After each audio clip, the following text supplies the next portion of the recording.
Now, before I get started, I had to put my little input in this because I heard about it, but I wanted to see it for myself. Marvin, I'll tell you a little bit about my little past when it comes to church. I'm just getting out of bed, so y'all excuse the leopard, tiger, whatever this is. Let's keep watching. Lead, and they understand the cost that is involved. There's 1,000 of you. I said close them doors. Ushers, close the doors. Close the doors. Close the doors. We all gonna lead together. Y'all ain't going no place but to the restaurant. Now, he could have said it more nicer. He didn't have to tell the ushers to close the doors. When I'm talking to my children like that, you expect for them to move. But if he would have given a proper instruction for those people to close the doors, then they would have did it. He wouldn't have had to say it three, 4, 5, 6 times. You only do that when you're frustrated and when you ask somebody to do something one time and they don't do it. So I think that he could have done it in a better way. We who are used to go to church or who were in church a lot, we know that during offering time, a lot of people, tip out. They leave, because if they don't have the money, they think that church is a money grab, whatever the case may be, people will do that. They will definitely leave.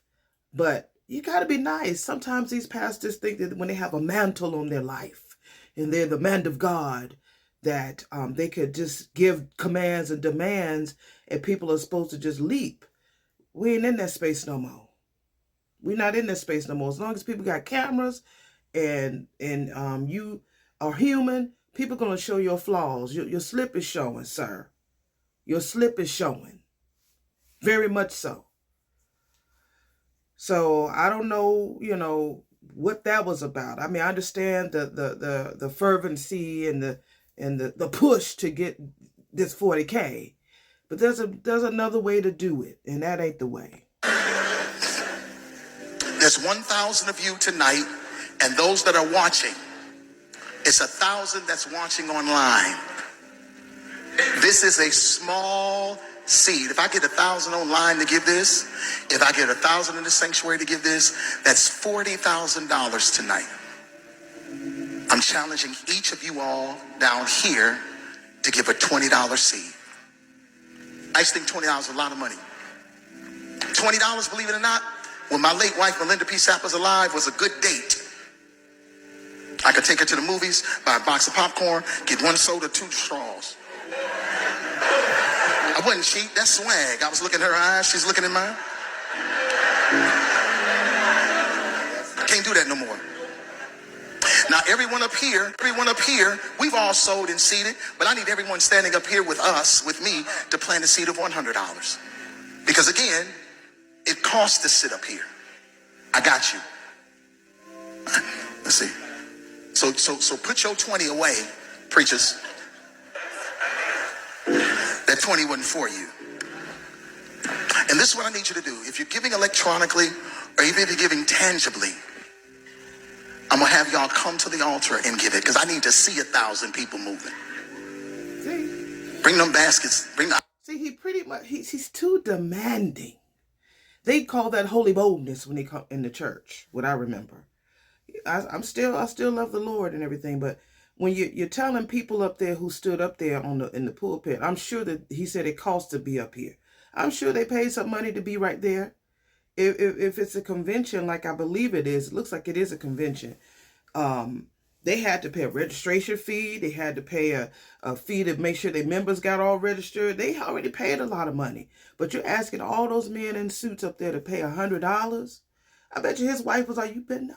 That one in that blue suit? You better not put. We need gas to get back home, Henry. You could have asked that a lot better, Marvin. I want the baskets up here. I want to see the folk. Y'all start moving.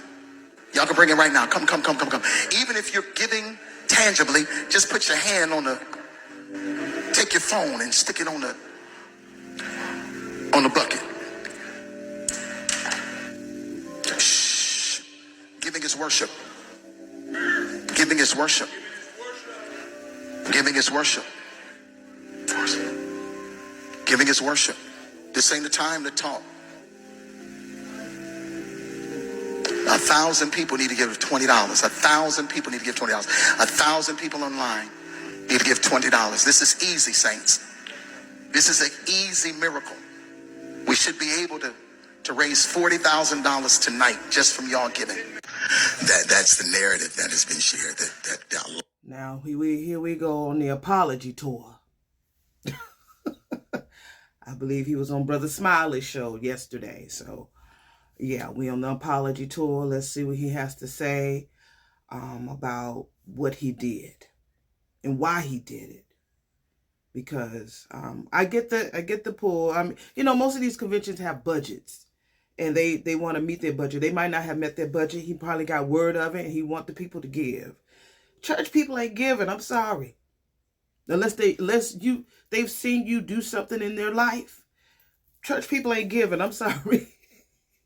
$20 to you might not be a lot for you, but it might be a week's worth of a meal for them. And they supposed to be a cheerful giver.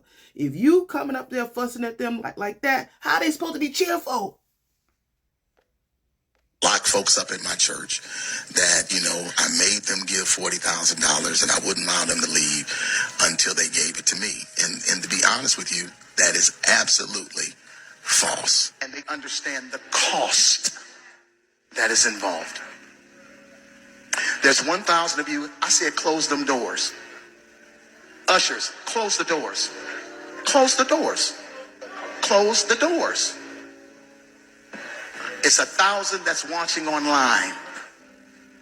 This is a small seed. If I get 1,000 online to give this, if I get 1,000 in the sanctuary to give this, that's $40,000 tonight.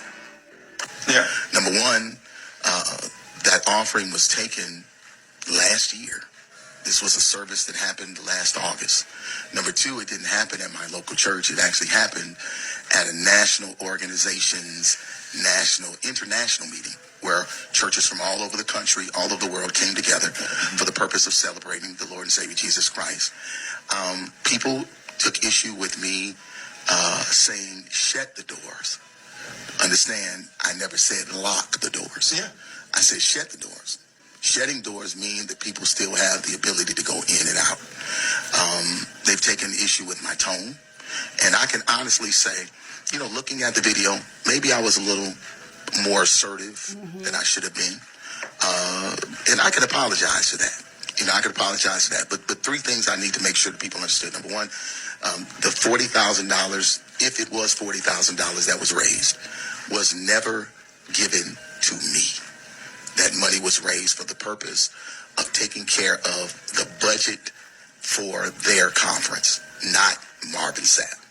Number two, it didn't happen at my church. It happened in Baltimore. Number three,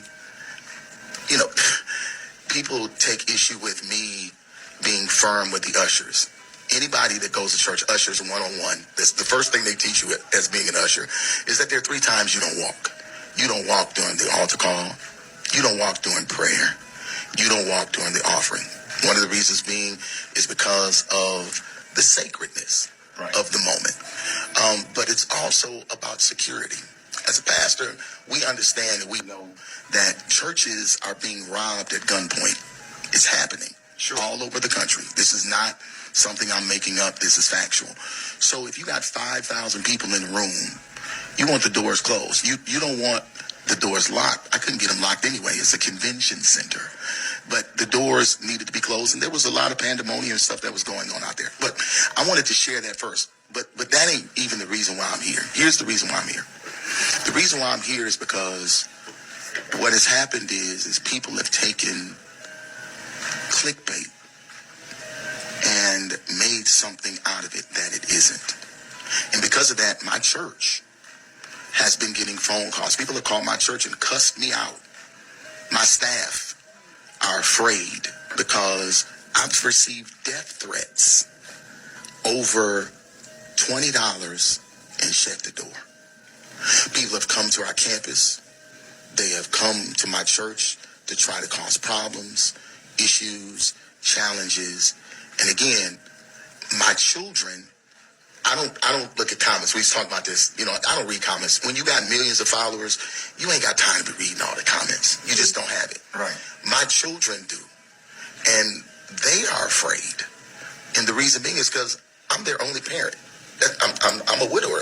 They're afraid for my safety. So now we've had to update and increase security and all the things I've never had to do before because of the vitriol and the anger that people have shown, the things that they've said in my thread and stuff. And all of this is because of a misunderstanding. And I'm not blaming people. Let me be clear. I'm not blaming anybody because of their misunderstanding. I'm just saying in all you're getting, get an understanding. And if I'm sharing with you that the $40,000 that I was trying. Well, I think that he still had a lot of being pompous in his delivery. I feel. I think that he could have did it a lot more nicer. But again, that's how church etiquette is. There are thieves in the church, honey. Way more than there's outside of the church. So you locking the doors might have locked the thief in there. So I feel sorry that his kids and everybody's getting threatened and everything. But at the same time, I think that he could have did it better. Now he's doing this apology tour. Now you probably have to spend $40,000 now just to make sure that you have the right amount of security and stuff at your house.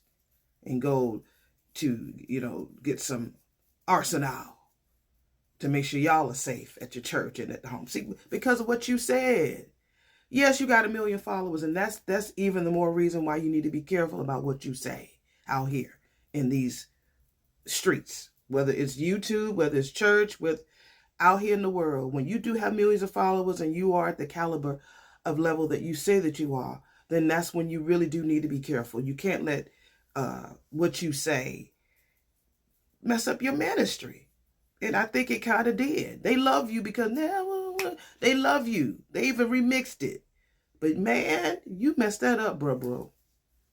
Hopefully you'll be able to restore it, but you messed that up, bro.